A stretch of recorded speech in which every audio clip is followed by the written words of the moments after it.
sangat gerun. Awal-awal kita nak mati tu, sebelum roh kita keluar, kalau dia mari dalam rupa yang cantik tu, insya-Allah akhirat besok kita tak masuk neraka. Kalau dia main rupa yang mengerikan, ini banyak cerita. Nampak tak? Itu kata ulama lah, berdasar kepada hadis Nabi tu. Kalau dia datang bertemu dengan kita, mereka nak ambil nyawa kita tu dalam rupa yang sangat cantik dan menarik, ya, itu artinya kita sudah tergolong sebagai ahli surga. Nampak tak?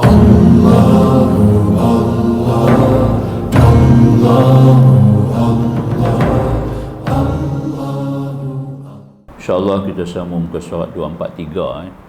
InsyaAllah bawah desakan mengerahkan tenaga dalam menangani dunia, makhluk, syaitan dan hawa nafsu. 4. Dunia, makhluk, syaitan dan hawa nafsu. Maka wajiblah atas anda, wahai lelaki, bukan kata perempuan tak masuk. Bila sebut lelaki ni masuk perempuan, ya. Ar-rijalu qawwamun 'ala nisa', Al-Quran kata laki-laki itu saudara kandung orang perempuan. Bila cakap, bila dituju laki-laki, maknanya orang perempuan pun kena. Ya ayyuhallazina amanu kutiba 'alaikumus-shiyam. Ya ayyuhallazi itu laki-laki lah, wahai orang laki-laki. Kalau perempuan allati, perempuan allati, laki-laki allazi. Jadi Quran bunyi allazi, dia suruh orang laki-laki ya, bosan perempuan tak payah no. Pasal tak bunyi allati ya, no. Kalau pasang allati, Quran jadi 2 kali tebal. Dalam tu adalah pun baca tak habis. Nah, maka tu Allah turun sekali ya. Dia kata ya ayyuhallazina amanu, wahai orang lelaki yang beriman. Maksudnya terkena juga orang perempuan. Sebab ayat yang mengatakan ar-rijalu qawwamun 'ala nisa', laki-laki itu saudara kandung orang perempuan. Nampak tak? Itulah baik. Di sini maka wajib atas anda, wahai lelaki dan perempuan, mengerahkan tenaga dalam merentasi Aqabah yang besar lagi panjang ini. Kerana sesungguhnya dia adalah Aqabah, ya, yang paling besar kesudahannya. Ya, cabaran Aqabah ni satu cabaran sebenarnya, ya. Satu cabaran, satu tantangan dia kata, ya, perkara yang kita kena hadapi, ya. Ataupun sekarang kita sebut sebagai anjakan. Itu istilah baru yang dipakai lah, anjakan, ya, boleh kita sebut begitu artinya Aqabah. Merentasi Aqabah yang besar lagi panjang ini kerana semuanya dia adalah Aqabah yang paling besar kesudahannya, paling banyak bebanan keletihannya, dan paling banyak kebinasaan dan fitrahnya. Maka sesungguhnya sesiapa yang telah binasa di kalangan manusia semuanya adalah disebabkan mereka terputus daripada jalan yang benar. Kita nak hadapi empat macam Aqabah ni. Aqabah dunia, Aqabah makhluk, Aqabah syaitan, Aqabah hawa nafsu, ya. Kita terpaksa kena hadapi sebab dia adalah merupakan sebagai fenomena kehidupan keduniaan. Tak dapat kita lari daripadanya. Jadi bila kita berada di dalam wilayah duniawi ini ataupun dalam wilayah awalan sebut sebagai wilayah yang mana kita menghadapi empat-empat perkara ini, kita kena adalah bimbingan, pimpinan jalan yang betul. Kalau tidak kita akan hanyut, ya, hanyut, ya, dalam gelombang kesesatan, ya, disebabkan empat perkara ini kita tidak kenal dengan betul, kita tidak mengenalinya dengan baik. Ya, kerana itu dikatakan disebabkan mereka terputus daripada jalan yang benar, sama ada dengan sebab dunia atau makhluk atau syaitan atau hawa nafsu. Nampak? Ya.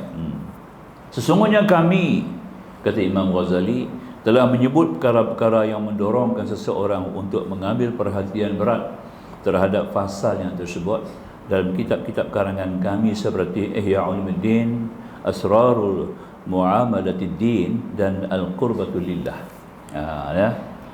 Itu artinya adalah satu perintah yang mengandungi pendidikan sedangkan mengambil, ya, di mana dikatakan tadi ini merupakan sebagai satu pendekatan kepada Allah Subhanahu Wa Taala. Dan maksud kitab Minhajul Abidin yang kita ada di tangan kita sekarang ini dikarang ialah untuk membolehkan saya menerangkannya lagi. Di samping saya memohon kepada Allah supaya dia memperlihatkan kepada saya agar rahsia merawat hawa nafsu, dan supaya dia memperbaiki dengan sebab karangan saya. Kemudian saya ringkaskan dalam kitab yang mulia ini kepada beberapa perkara-perkara penting yang ringkas lafaznya tetapi banyak pengertiannya, yang boleh memberi puas hati kepada sesiapa merhatikan dan akan meletakkannya tinggal di atas jalan yang jelas untuk dijalani, insya-Allah. Itu sebagai wasiat pesan Imam Ghazali ya. Pasal ini dikhususkan mengenai perkara-perkara penting dalam menangani dunia makhluk syaitan dan hawa nafsu. Saya saja nak bawa tuan-tuan untuk kita rujuk kepada teks aslinya, teks Arab, yakni kalimah Imam Ghazali sendirilah. Tuan-tuan boleh buka. Kalau yang Jawi ni muka surat 128. Cuba saya nak bawa tuan-tuan baca Arab sikit. Kita Arab boleh lah. Nah, sebab wasiat Imam Ghazali ni penting. Dia wasiat dalam bahasa Arab. Jadi kita kena wasiat dalam bahasa Arab lah.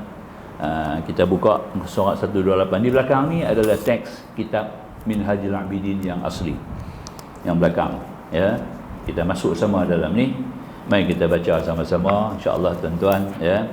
Boleh ikuti pelan-pelan lah. Ikut. Kita nak baris ni bahasa Arab insya-Allah. Bagi kita lihat di sini yang kata tadi ini, kata dia ya fasal al-faslun fa'alaika ayyuhar rajulu ببذل المجمود في قطع هذه العقبة العظيمة الطويلة. Itu dia punya sebut dari situlah. Makna kita dah baca dah tadi ya. Fa innaha a'zamul aqabati shiddatan wa aktsaruha mu'natan wa aktsaruha afatan wa fitnatan. فإن من هلك من الخلق كلهم إنما انقطعوا عن طريق الحق إما بسبب دنيا أو خلق أو شيطان أو نفس. ولقد ذكرنا في كتبنا المصنفة من كتاب إحياء والأسرار والقربة إلى الله ما يبعث على الاهتمام بذلك. ومقصود هذا الكتاب أني سألت الله أن يطلعني على سر معالجة النفس وأن يصلحني ويصلح بي. Kemudian dikata lagi, faftarastu fi hadzal kitab syarif ala nukatin wajizatil lafzi azizatil ma'na tuqni'u man ta'ammalaha wa tada'uhu ala wadihatin min at-tariqi insyaallah ta'ala. Atakat tu lah. Kita ambil sikit berkat kalam dia sendiri. Dia duduk dengar ni. Kita baca kalam dia sendiri. Sebab dia turun kalam dia dan bahasa dia. Mari kita patah balik tengok macam kita punya lah. Itu dia ya. Yang kita dah baca tadilah.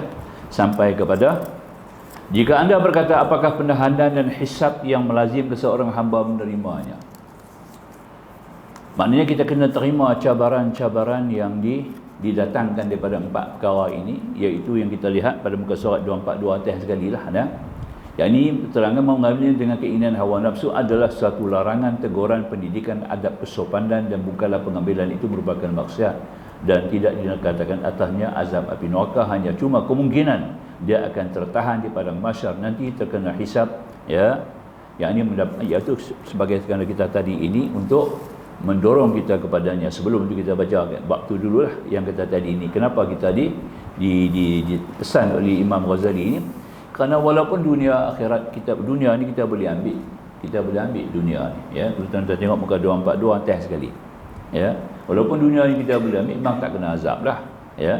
Kita ambil dunia, kita duduk ada di dunia, kita ambil kemegahan dunia, kemewahan dunia, memang tak salah. Tapi sekurang-kurangnya kita akan dapat azab juga di mahsyar. Apabila kita berhimpun di mahsyar, kita akan dihisab oleh Allah. Betul tak? Orang banyak harta ni dia kena banyak audit. Di akhirat besok dia akan diaudit. Yang tu makan masa panjang ya. Kita nak kena tunggu lama ya.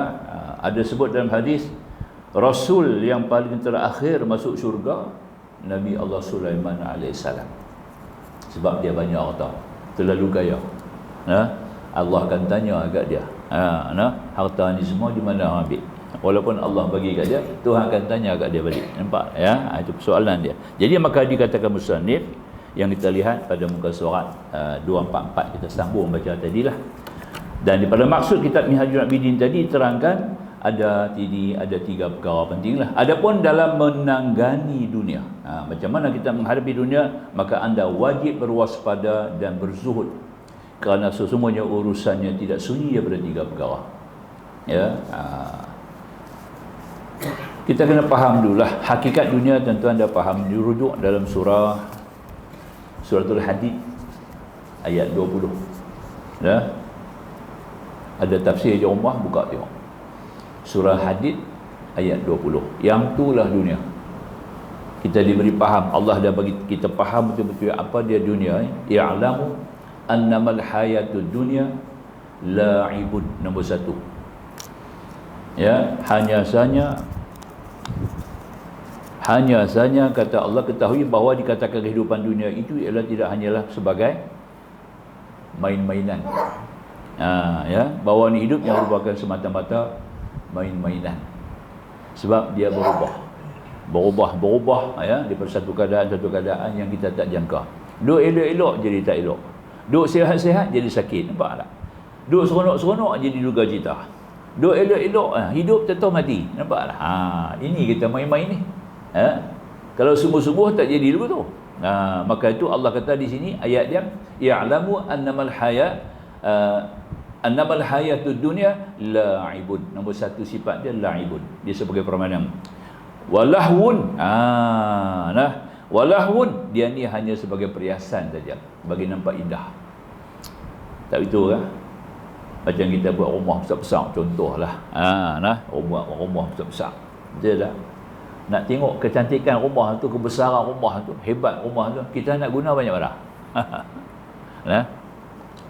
Satu kursi yang kita duduk, kita ada sofa luah, dewan kita punya hall tu ya. Dewan kita buat satu kawasan ruang untuk tetamu kita hias dengan berbagai-bagai macam perhiasan. Kita nampak tak? Nak tarik cantik supaya tetamu datang, dia kata apa? Cantik rumah. Kita kata lah. Apa kita dapat daripadanya? Tak dapat apa. Duit keluar banyak ada. Nampak? Tu cerita dia. Jadi pendek kata, kita bubuh sofa hebat-hebat. Berpuluh-puluh ribu punya sofa. Bubuh. Nampak tak? Ya. Nak duduk tak kat mana? Barang satu ruang saja. Nak letak dua punggung kita. Ya. Dua papan punggung kita nak letak tang tu ya. Nak rasa dia. Dekat lebih. Lain mata pakat tengok lah. Saja. Sama juga rumah kita. Buat bilik banyak apa begitu begini, ruang banyak. Kita nak tidur 4 kali 7. 4 kali 7. Yang tu lah.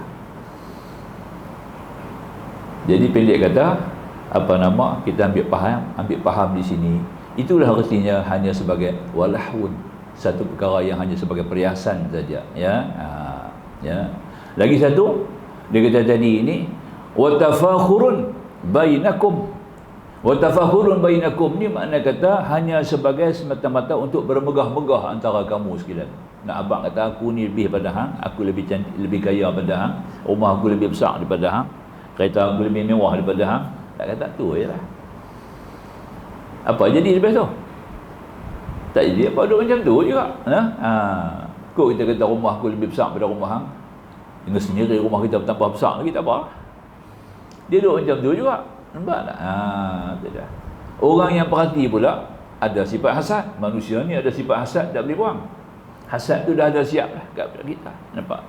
Orang tu perhati, bila nak tunggu rumah tu binasa. Nampak? Jadi cerita kan, ada terbakar ke apa ke, dia pakai riuh. Nampak tak? Ini antaranya jadi sebagai suatu, hanya sebagai bermegah-megah, tak lebih daripada dia. Lagi kata Allah SWT, ya, wa takatsurun fil amwal wal aulad. Berlumba-lumba dia kata, ya, dalam perbanyakkan harta dan anak pinak. Cakap tu lah. Berlumba-lumba, ya. nak menambah harta. Inilah dunia kita, 5 perkara tuan-tuan, 5 perkara. Ya. Pertama, la'ibun, main-main. Kedua, lahwun, hanya sebagai perhiasan. Yang ketiga, wazinatun, sebagai perhiasan, ya. Walahwun, hanya sebagai sesuatu yang sia-sia. Yang kedua lah, ya, melalaikan. Lahwun ni melalai. Kita tinggal yang tu. La'ibun sebagai main-main, lahwun sebagai yang melalaikan, zinatun sebagai perhiasan, wa tafakhurun bainakum sebagai menambah, bermegah-megah antara kamu, kemudian wa takatsurun fil amwal, kemudian menambah-nambah di antara kamu, berlumba-lumba nak tambah harta dan juga anak pinak. Itulah dunia hakikat dia. Tidak memberikan apa-apa kebaikan kepada kita, ya. Semua tu adalah kalimah-kalimah yang membawakan kepada betapa rendahnya nilai dunia. Ini kita kena faham dulu. Sebab itu suratul Hadid ni surah yang disayangi oleh Nabi. Nabi suka suratul Hadid, ya. Tuan-tuan kalau boleh rajin-rajin baca dan hafal surah Hadid. Hafal, ya, dalam juzuk yang ke-28 suratul Hadid, dia mula dengan tasbih surah tu, ya. Baca, kalau boleh kita hafal, kita bacalah barang seminggu sekali satu malam. Nabi dibaca sekali satu malam sebab dia masuk dalam 7 surah yang mula dengan tasbih. Nabi nanti baca tiap-tiap malam satu surah yang ada tasbih. Dia ada 7 surah. Itu kena baca malam lah. Banyak baca surah-surah malam ni, bukan tabarakal lagi saja. Nampak tak? Banyak lagi surah-surah lain yang Nabi baca kita tak buat. Nampak tak? Kita tak nampak dengan kelebihan, ya. Jadi amalnya 7 surah yang mula dengan as-sab'atul musabbihat, dia panggil. 7 surah yang mula dengan tasbih.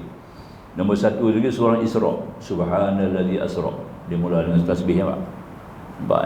Ya, Nabi akan baca satu malam. Dia akan mula dengan malam Ahad, malam Isnin. Nabi baca dengan subhanallazi asra, surah Isra.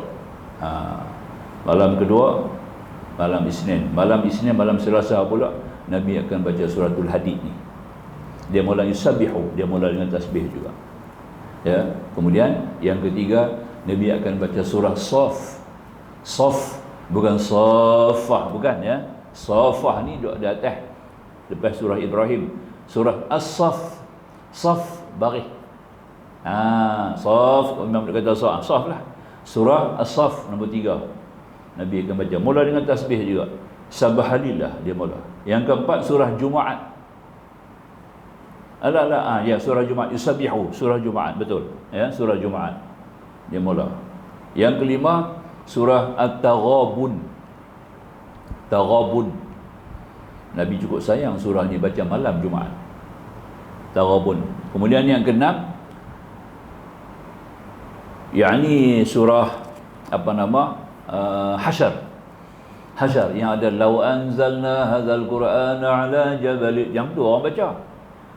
Awal surah orang tak mau baca, nampak?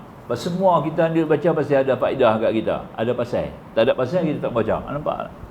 Tabarakalladzi kita baca pasti nak selamat daripada azab kubur. Nampak tak? Ya? Rasanya bukan dia tu bukan turun pasal selamat daripada azab kubur saja. Nabi kata aja surah ini boleh menyelamatkan kita daripada azab kubur. Banyak lagi surah-surah lain yang boleh selamat kita daripada azab kubur. Nampak tak? Ya? Orang baca qul huwallah satu hari 100 kali, dia akan lepas daripada azab kubur. Nampak tak? 100 kali qul huwallah sehari baca. Qul huwallah tu bukan susah tak mana tak? Itu dia. Orang ini akan terlepas daripada azab kubur. Nampak tak? Dia tak kenal azab kubur. Itu dia. Surah ni sendiri akan membawa dia, memimpin dia kepada satu tempat yang tidak ada hubung kait dengan azab kubur. Qul huwallah. Jadi bila orang nak mati, kita tengok dalam nazak, elok baca qul huwallah 100 kali. Nampak tak? Ya.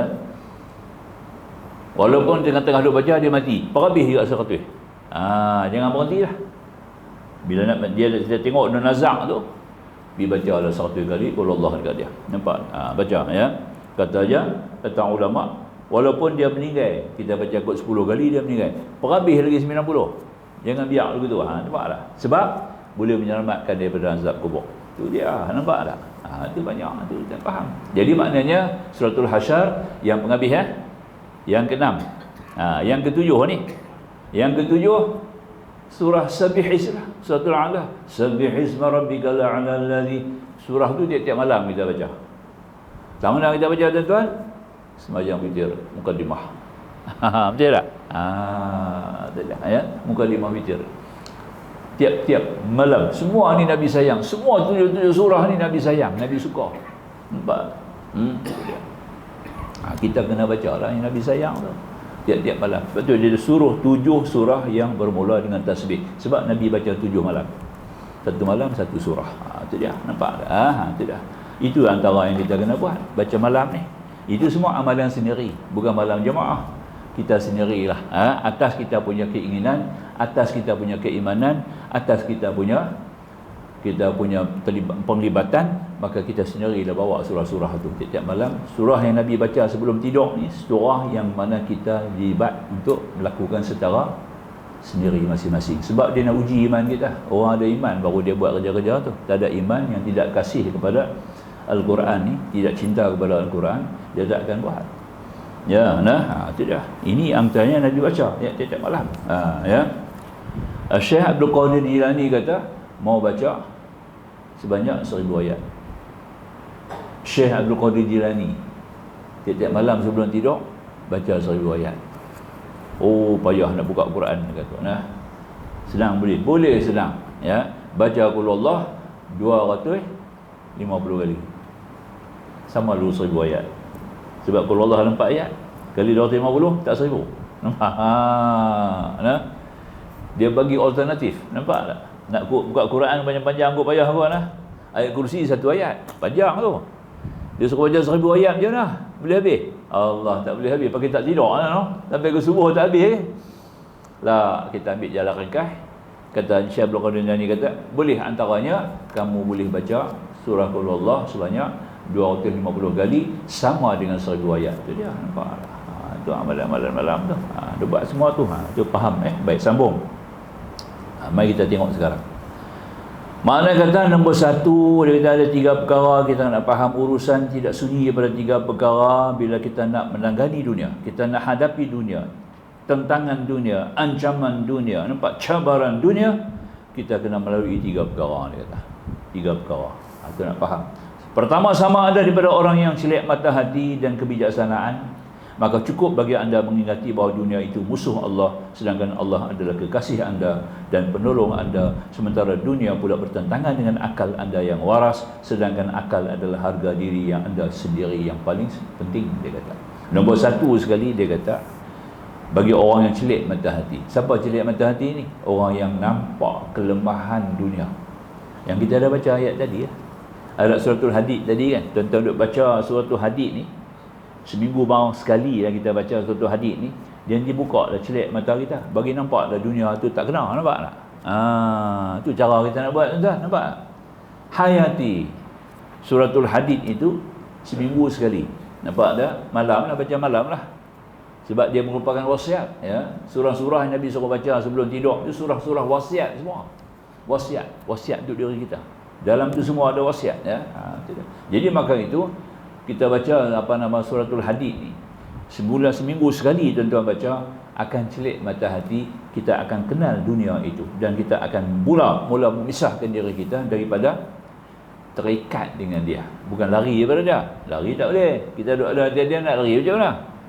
Sebab dia adalah merupakan sebagai modal kita punya modal untuk menghadapi Allah di akhirat besok. Dunia ni adalah merupakan kita punya capital untuk menjana pahala dan kebaikan akhirat. Itu sebab tu Nabi dia kata ad-dunya mazra'atul akhirah, dunia ni jambatan untuk ke akhirat. Dia penting. Dia kena jadikan jambatan. Jangan jadi dia sebagai hanya satu tempat perhentian. Tak betul ya.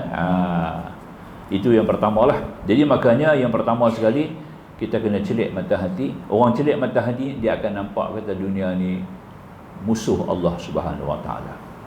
Musuh Allah Subhanahu Wa Taala. Ya. Itu dia. Itu yang kata Rasulullah pada malam Mi'raj ketika Isra, Rasulullah bertemu dengan perempuan tua. Ya, seorang perempuan tua yang perempuan cantik. Ada 2. Satu perempuan tua, satu perempuan cantik. Perempuan tua tu nak beritahu kita dunia ni dah tua lah. Sikit masa lagi nanti kiamat. Dah tua sangat dah dunia ni. Ya, perempuan muda yang kata cantik itu pula, dia merupakan sebagai suatu tipu daya kepada kamu.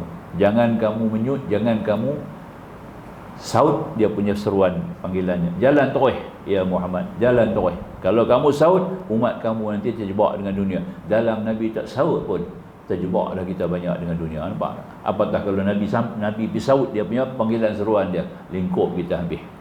Itulah kita nak faham tu. Jadi makanya yang pertama sekali kita ingatlah dunia ya, kita nak faham tu. Jadi maknanya kalau kita boleh mengenal dunia dengan dia punya hakikat dia, kita akan tahu meletakkan dunia tang mana. Hang duduk tepi aku, hang tak boleh duduk dalam hati aku. Itu kita panggil zuhud. Baru boleh jadi zuhud. Kalau kita tak kenal dunia, macam mana kita nak tinggal dah? Kalau kita kenal dunia ni sesuatu yang memang menipu. Macam tadi kita sebut ada 5 perkara tadi ini. Senang yang kita tinggal, tak ada masalah. Ya, kamu tidak boleh memberikan suatu kebahagiaan yang hakiki kepada aku melainkan Allah saja. Bal tu'thiruna hayatad dunya wal akhiratu khairul wa abqa. Al-Quran. Kamu melebihkan urusan kehidupan dunia sedangkan akhirat itu lebih kekal kepada kamu. Tuhan buat abang sendiri. Allah buat dunia, dia sendiri beritahu ke kita dunia itu tang mana. Tentu jelas kita boleh terima. Kalau orang yang tak berkenaan habaq, kita boleh lah tolak. Ni Allah sendiri yang buat dunia, dia sendiri habaq kat kita. Dunia tu ada sesuatu yang boleh menyesatkan kamu, menipukan kamu, yang tidak menjanjikan apa-apa sebagai janji hakiki, tidak ada ya. Itu artinya. Itu kita kena faham. Bagi orang yang kata tadi ini faham, sedangkan Allah kekasih anda, itu dia. Kita kena balas kasih cinta kepada Allah sebenarnya, bukan menumpu kepada dunia. Balas cinta kasih Allah ni dengan apa? Dengan sifat syukur. Itu cara dia. Nak balas cinta Tuhan dengan sifat syukur lah. Anishkurli wali walidaik. Al-Quran kata, hendaklah kamu syukur kepada aku dan kedua ibu bapa. Nampak? Ibu bapa pun kamu kena syukur juga. Sebab dia lah pelihara kamu, bela kamu, besarkan kamu, dan mereka lah sebagai punca sumber zuriat yang boleh di mana kamu dilahirkan. Itu sebagai punca. Maka justru itu dunia ini hanyalah sebagai sesuatu yang kita sampingkan, letak sebelah ya. Seolah-olah macam kita letak dia macam RNR lah. Kalau kita dalam musafir ni, dia tu macam RNR je lah. Nampak? Semua dia sedia ya. Tapi dia tak kekal. Ya. Kita pun akan terus berjalan langsung ya. Kita ni adalah abiris sabil, orang yang akan terus berjalan, tidak akan singgah kepada mana, sebab kita menuju kepada akhirat. Ya, itu paling penting. Sementara dunia pula bertentangan dengan akal anda yang waras. Orang yang waras, dia akan tahu. Sebab tu Nabi kata apa? Siapa orang cerdik? Cerdik ya. Cerdik ni dana nafsah, dia panggil. Dana nafsah ni orang yang cerdik. Iaitu orang yang cerdik ni adalah orang yang siap melengkapkan bekal, menyediakan bekal untuk menghadapi kematian. Itu dia. Itu orang cerdik. Nampak tak ya? Dia menyediakan bekal untuk menghadapi kematian. Sebab dia tahu dunia ni akan dia tinggal, dunia tidak kekal, dia akan menghadapi Allah, dia akan bertemu dengan Allah, maka dia kena cari bekal. Bekal kita ambil di dunia lah. Dunia adalah tempat kita berjujuk tanam. Kita nak ketam di akhirat. Itu artinya orang yang punya akal, yang kata bijak ni, akal yang waras, dia tahu meletakkan ya dunia ni tempat. Sedangkan akal adalah harga diri anda sendiri. Itu dia ya. Akal itu adalah perkara yang cukup besar, anugerah Allah yang paling besar, nilai nikmat yang paling berharga, akal ya. Itu dia. Itu yang paling penting. Kita kena guna akal sebaik-baik dan kita cari jalan untuk dapat kita bertemu dengan Allah dengan penuh rahmat, dan kita akan mendapat janji-janji Allah di akhirat yang luar biasa. Baik. Kedua, sama ada daripada orang-orang yang punya himmah yang tinggi, mulia dan kesungguhan dalam beribadah kepada Allah, maka cukuplah kepada anda menyedari bahawa dunia itu kesialannya sampai menghalang kemahuan anda untuk beribadat dan menyibukkan fikiran anda terhadap dunia sehingga memalingkan anda daripada beribadat, berlaku kebajikan. Betapa kasihannya diri dunia itu. Itu dia ya. Itu kita nak ambil faham. Di sini kita kena faham bahawasanya dunia juga yang menghalang kita dalam beribadat. Nampak tak? Itu dia. Tu Ustaz duk mengajar di mana lah ni? Lama dia tak jumpa saya kot. Lama tak jumpa Ustaz. Ustaz duduk mengajar lagi ya? Dia tanya. Dia nak tahu pula saya kena bagi laporan kat dia pula. Sebab dah tak jumpa saya lama. Dia tak main kuliah lama lah. Tak mengaji lah. Saya kata lagu biasa lah. Kita pun tahu macam biasa mengajar ya. Ada lah mana-mana yang orang panggil jemput kita pergi lah mengajar. Kita baca lah kitab. Itu dia. Nantilah saya tengok bila-bila lapang ya. Orang lagu hang ni orang yang seberapa ratus ribu tak tahulah yang cakap lagu ni ya. Kita kenal sangat. Nanti tunggulah bila lapang. Aku pun tak harap ramai. Saya ingat hati lah. Aku pun tak harap kita ramai lah. Bukan aku tunggu ramai lah. Nak tunggu hang lapang ramai. Hang sendiri lah kena buka jalan ya. Itulah artinya. Maknanya kata sikap sifat ni memang berlaku banyak lah. Banyaklah sekali yang orang tak main mengaji, yang tak main kuliah ya. Yang tak pergi sembahyang jemaah. Kenapa? Kerana dia diikat dengan dunia. Dia ditambat dengan dunia. Daya tarik dunia begitu kuat ya. Sehingga dia lebih utamakan dunia daripada akhirat. Ini orang yang kurang cerdik. Bukan kurang akal, kurang cerdik. Bukan bodoh lah. Tak cerdik lah. Cerdik ni artinya pandai memilih yang terbaik. Pandai mengambil yang terbaik, pandai meletak yang terbaik. Itu kita panggil cerdik. Bukan cerdik itu lawan bodoh dah. Bodoh dia tak boleh mengaji. Itu kerja bodoh ya. Bodoh ni kena ada masuk satu kumpulan pula ya, kumpulan ataupun penuntut-penuntut yang punya ciri-ciri yang tertentu lah, penuntut khas dia kata. Jadi maknanya dia kata cerdik. Pendek kata itulah kita kena faham. Jadi maknanya pertama kita kena ingat jangan sampai urusan dunia ini menghalang kita buat ibadah. Sampai tak ada masa nak buat sunat. Tak ada masa nak buat sunat punya pun. Nampaklah. Oh, hang ni kaya lagi Nabi Sulaiman AS. Nampak? Nabi Sulaiman boleh berdiri di depan Allah satu hari satu malam dia boleh berdiri di mihrab dia. Nabi Sulaiman dia berdiri salat depan Allah di mihrab dia tu, di masjid dia tu, Masjid Sulaiman tu. Ya. Sekarang dia panggil Solomon, dia panggil Temple of Solomon dia panggil sekarang ya. Dia ada di Palestin. Ya, Baitul Maqdis. Dia berdiri satu hari satu malam. Ya, tak keluar, tak berjalan, tak pergi bilik ayam. Tak makan, tak minum. Satu hari boleh berdiri di mihrab dia. Sedangkan dia orang yang paling kaya di dunia ini. Nampak? Paling sibuk dengan segala urusan. Nampak? No, semua makhluk dia kena jaga. Sampai makhluk dalam hutan pun kena jaga. Nampak tak? Ya. Sebab tu ada cerita kita baca sekolah rendah dulu, cerita sang kancil. Sang kancil dengan harimau kan. Ada hai sang kancil pergi mengadu ke Nabi Sulaiman.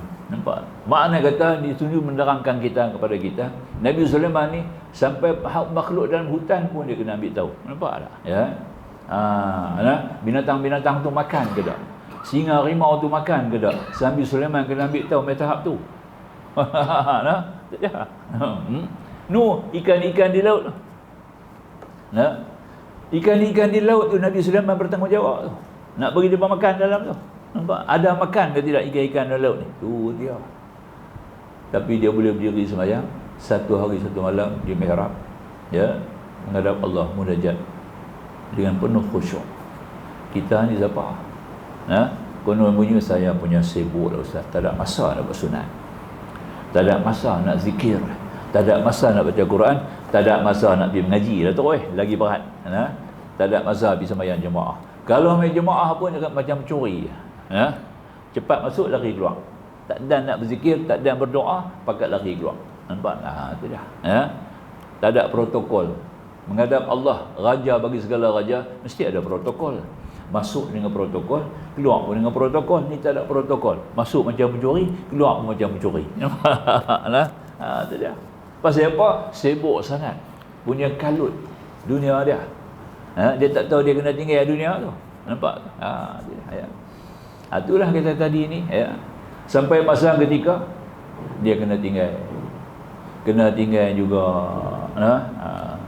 Duk panggil lah saya, Ustaz main bagi ceramah kat dia. Nampak? Alhamdulillah dia pun dah sedap mau juga. Dulu saya tak masa nak pergi ceramah.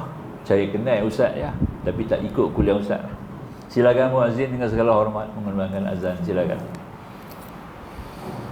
Ya.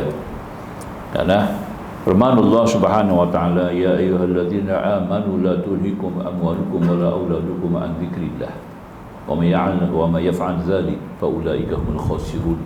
Al-Mu'min dalam surah Munafiqun ayat pengapi.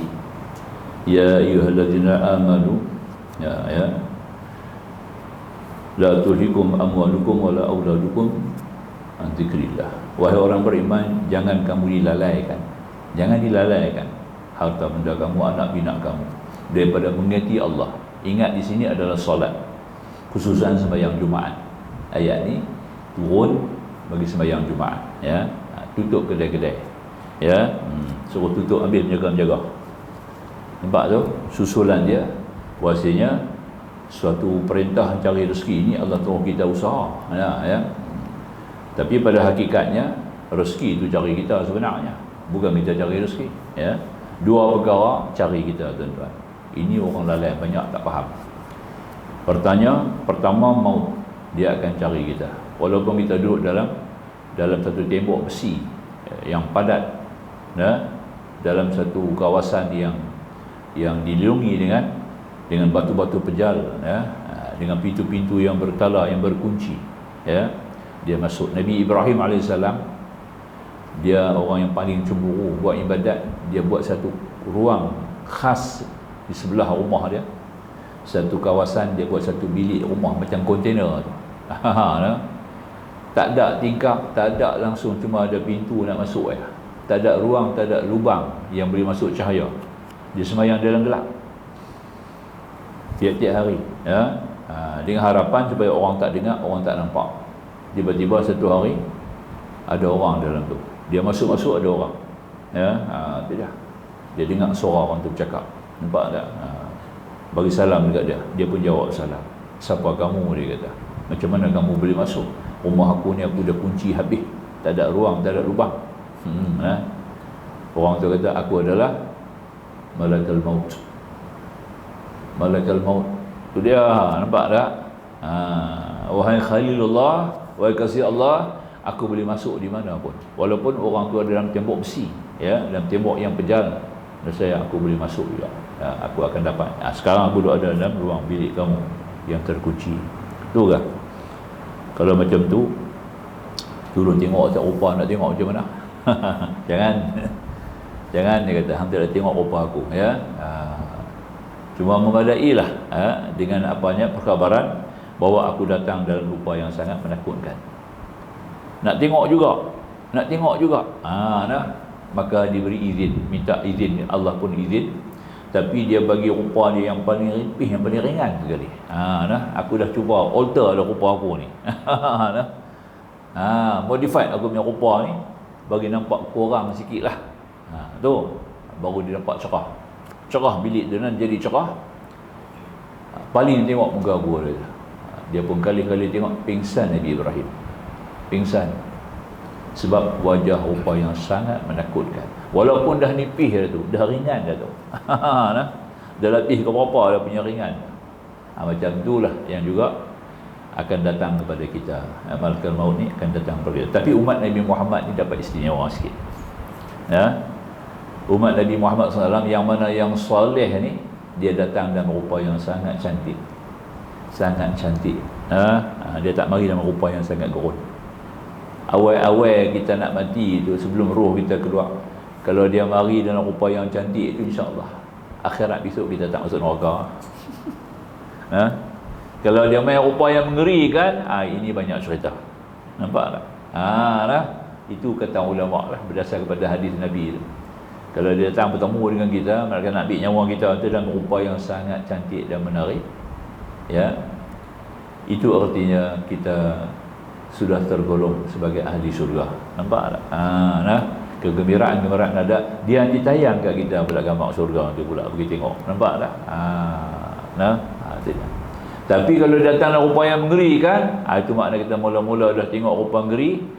Seterusnya perjalanan kita kepada Allah tadi ini juga akan menghadapi berbagai macam, ya, berbagai macam rintangan dan cabaran yang menakutkan. Antaranya hisab yang berat.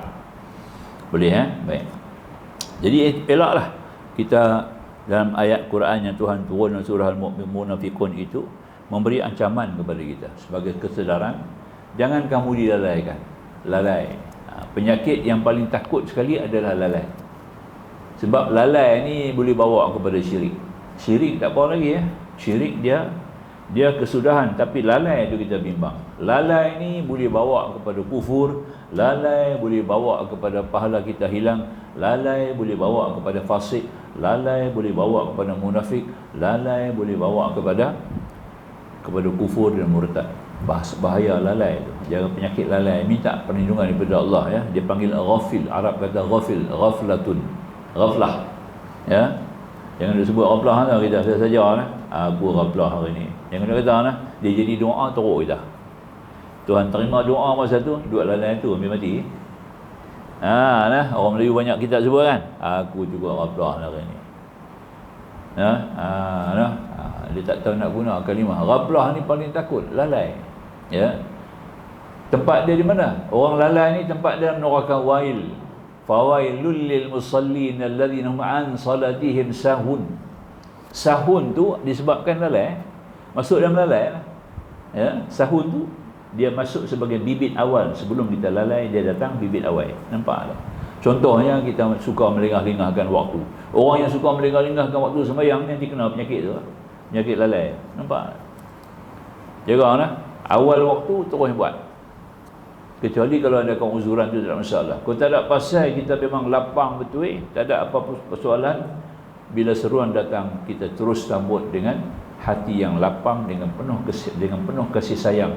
Kerana seruan itu datang daripada Allah, Tuhan yang Maha Pengasih. Bukan datang daripada orang zalim. Nampak tak? Datang daripada penyeru yang Maha kasih sayang kepada kita. Maka dengan kerana itu kita kena terima dengan penuh kasih sayang. Doa amal begitu insya-Allah. Sebab tu Umar tanya kepada Umar bin Khattab, apakah amalan yang afdal yang boleh membentuk pribadi seorang pribadi yang seorang insan kamil? Itu dia. Apakah amalan yang afdal yang boleh membentuk seorang itu menjadi insan kamil? Umar kata yang pertama sekali, kamu tunai salat di awal waktu. Nampak? Tunai salat di awal waktu. Yang kedua, amat meneliti dan mengenal haram dan halal. Itu dia. Nampak tak? Cukup perhati sungguh perkara halal dan haram ni.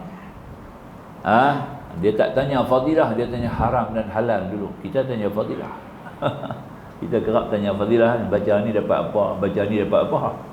Orang ni dah, orang ni dia lebih penting kepada halal dan haram. Itu dia. Kita nak bagi dia makan, dia fikir dulu, dia tanya dulu, halal ke haram. Kita nak bawa pergi satu tempat, dia tanya halal dah. Kita nak masuk satu program, nak buat program, dia tanya program tu ada halal ada haram tak? Tu dia, nampak? Ya. Apa-apa perkara lah kehidupan ni, dia akan tanya soal halal wal haram. Itu paling penting sekali. Cukup teliti dan cukup mengambil berat dengan perkara ni. Itu nombor tiga. Ya, dia adalah orang yang bersifat warak. Warak. Nampak? Tiga. Pertama, laksanakan sembahyang di awal waktu. Kedua, dia sangat mengenali halal dan haram, teliti. Yang ketiga, seorang yang warak. Kita kena pakai hukum warak. Kita ada dua hukum. Ya. Dalam hukum fiqah ni, kita ada dua hukum. Satu hukum syarak, satu hukum warak dia panggil. Nampak ya? Hukum syarak.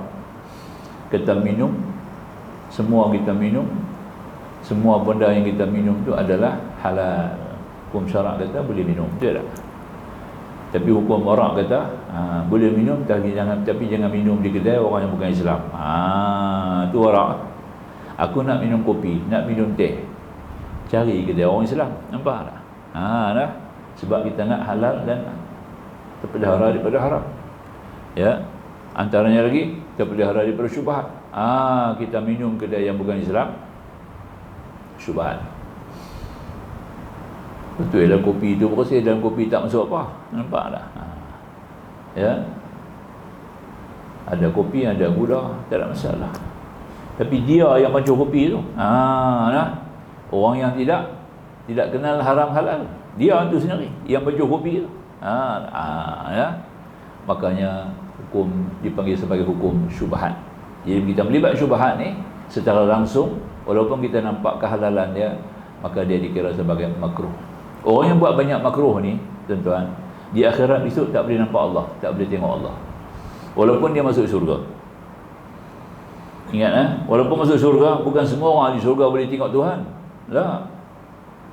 Tidak semua orang ahli syurga, penghuni syurga yang boleh melihat Allah. Wujuhun yawma idzin nadhira ila rabbiha nadhira. Dalam surah Al-Qiyamah ada ayat.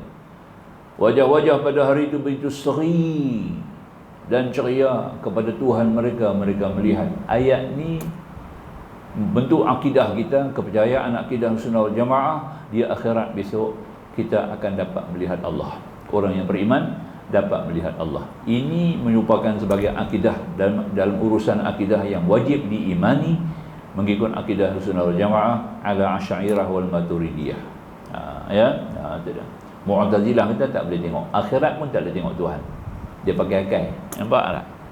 Dia tak pakai nas. Ini faham liberalism. Liberalisme kata macam tu. Itu dia. Itu yang kita nak biar faham dah. Jadi makanya dia akhirat walaupun dah masuk syurga tak boleh tengok Allah. Pasal apa? Ketika hidup dia tadi banyak melibatkan benda-benda yang makruh. Nampak tak? Benda-benda makruh ni jadi sebagai suatu penghayatan dia secara langsung, jadi tabiat, jadi akhlak. Nampak tak? Kalau bukan akhlak, sekali-sekala. Nampak tak? Nak makan sampai tomeh, sekali-sekala ada lah petai. Taklah selalu lah.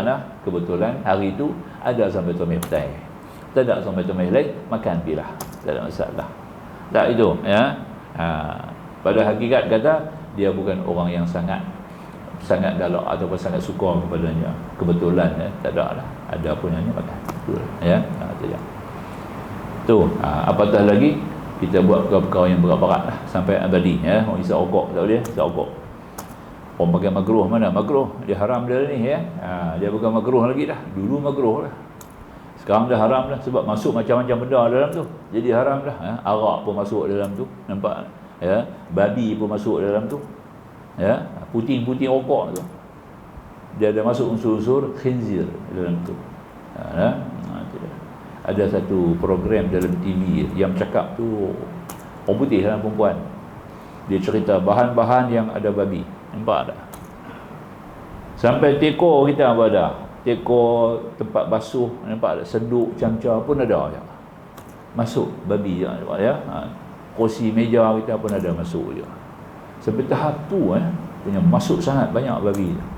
Dia pakai lemak. Lemak tu dia tak buang. Lemak tu banyak guna. Nampak tak? Dalam puting rokok dia masuk tu sebagai filter, dia boleh potong. Kononnya dia ni boleh lemahkan nikotin. Masya-Allah. Itu di puting rokok. Kita duduk bagi pui. Nampak tak Tak itu tak betul lah. Maka tu diharamkan. Diharamkan sebab ada unsur-unsur yang najis, unsur-unsur yang haram dalam tu. Dulu tak ada begitu. Dulu tembakau Jawa hampir beli balut rokok daun ada. Tak ada apa. Sekarang dia masuk lain. Dia masuk benda-benda lain dalam tu. Ini kita nak kena faham bahawasanya benda tu kita kena tinggal. Tambah-tambah kalau di Mekah buat kerja haji lagi kena tinggal. Nak buat kerja haji, tu buat kerja yang haram. Macam mana nak buat, bro? Nampak? Sampai di sana pun ada kopi, ada apa smoking corner. Smoking corner, nampak? Saya main-main kerja pun nampak saya pada hari. Dia takut kat saya daripada Allah. Nampak? Haji apa begitu? Nampak? Dia perlu isap rokok satu corner. Saya masuk. Ustaz mai. Dan nak sorok pegat lari lebih. Saya nampak pada jauh lah. Dia kata hangpa takut kat aku lebih daripada Allah lah. Besok Tuhan dia tanya kat aku, adakah hangpa beritahu kepada dia kata aku ni Tuhan selain daripada Allah? Besok Tuhan dia tanya kat aku tau. Adakah Ustaz Hasan, adakah kamu pernah kata kat dia kata ambillah aku sebagai Tuhan selain daripada Allah? Pasal apa? Hangpa takut kat aku? Nampak tak? Jangan bahaya besar lah. Tolonglah jangan bawa aku sampai di akhirat besok nak cara dengan mahkamah mahsyar besok susah. Nampak? Tinggal kerana Allah. Kerana Allah. Pasal apa kerana Allah? Abang dah kan? 5 Pertama pasal Allah Tuhan kita, kerana dia Tuhan, makam Tuhan. Dia sebagai Tuhan, mahkam Tuhan. Maka itu kita buat ibadat kerana dia. Kedua, kerana kita hamba dia. Kita bukan hamba dunia. Dua. Yang ketiga, dia yang mencipta jadikan kita. Ketiga, dia yang perintah kita ibadat. Yang ketiga, tiga perkara tadi lah. Yang mula dengan dua, yang lima kita habaq dah. Nombor satu, kerana dia makam dia Tuhan. Yang kelima, pasal kita hamba. Kemudian 3, 4, 5 2, 3, 4. 2 tu kerana dia cipta kita. 3, kerana dia perintah kita. 4, dia yang bagi pahala agak kita. Itu kerana lillahi ta'ala. Ada dalam lam. Lillahi lam tu. Nah, 5 benda ni ada dalam lam tu. Nah, lillahi. Allah buh lam jadi lillah. Kerana Allah Subhanahu wa ta'ala. Kerana ada 5 sebab. Kerana Allah Tuhan kita, aku hamba dia. Dia cipta aku bagi jadi. Dia perintah aku suruh buat. Bukan orang perintah, dia perintah. Dan dia yang nak bagi pahala. Habis pasal apa nak buat kerana lain. Nampak? Ini yang Tuhan berkau sangat-sangat ni.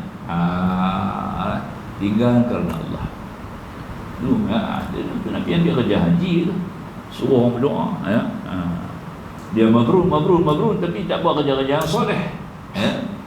Macam mana nak mabrur? Antara sifat-sifat mabrur tu, dia akan menjauhi perkara-perkara yang haram. Balik-balik Mekah tu, tak buat dia kerja haram. Nampak? Tak buat dia kerja-kerja haram. Dan apatah lagi makruh, dia jauh sekali lah. Itu baru betul mabrur. Ni balik pun duk puih-puih lagi. Pergi Mekah sebut puih, balik Mekah 2 puih. Nampak lah. Nak mabrur je lah.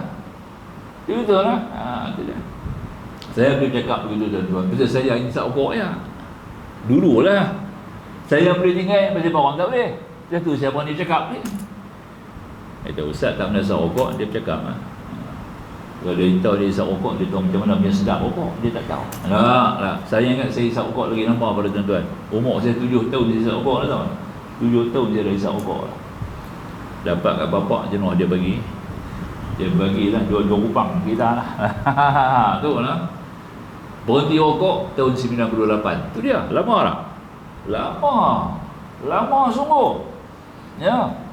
Kalau pergi bertugas Haji Mekah tu, bukan saya tak tahu, pergi tugas Haji Mekah tu, dia bagi siap 3-4 kartun kat saya. Gudang garam lah, Cik Samsu, nampak ya. Tu dia. Cuma hebat-hebat ya. Marlboro ya, Downhill tu dia ya. Masya-Allah, berkotak-kotak hantar mai di bilik. Noh ni pas sambut saya. Ya, petugas-petugas tabung haji. Dia orang sana. Tahu sangat. Tu dia lah. Tapi dan kita dah dapat hidayah, dapat petunjuk. Ya, kita dah mula celik mata hati kita. Kerana dia bantu duk baca surah-surah tertentu ni, Allah buka mata hati. Nampak? Ya. Boleh tinggal on the spot. On the spot ni. Nampak dia punya kengerian, dia punya keburukan itu. Nauzubillah min zalik. Sambung lagi insya-Allah. Baik. Nombor 3 ya. Sama ada anda daripada golongan orang yang lupa lalai, yang tidak mempunyai celik mata hati yang boleh melihat hakikat keburukan dunia, dan anda tidak mempunyai himmah yang tinggi yang mendorongkan anda berbudi pekerti yang mulia, maka cukuplah bagi anda mengingati bahawa dunia tidak akan kekal, sama ada anda meninggalkannya atau dia akan meninggalkan anda. Sebagaimana dikatakan oleh Hasan Al-Basri Ta'ala, sekiranya dunia itu kekal untuk anda, tetapi anda sendiri tidak kekal. Kalau dunia itu kekal pun, anda sendiri tak kekal. Ya, bersamanya, kerana berpindah milik kepada orang lain.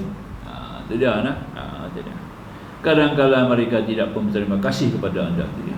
Orang kita tinggal, mati kita, tinggal harta, faraid. Anak-anak yang dapat harta kita tadi, mungkin ada yang tak ingat langsung apa. Ya, lupa langsung. Nak buat tahlil kan, nak buat apa, tak ada pasal. Ya, jadi nak buat upah haji ke, orang tua tak ada pasal.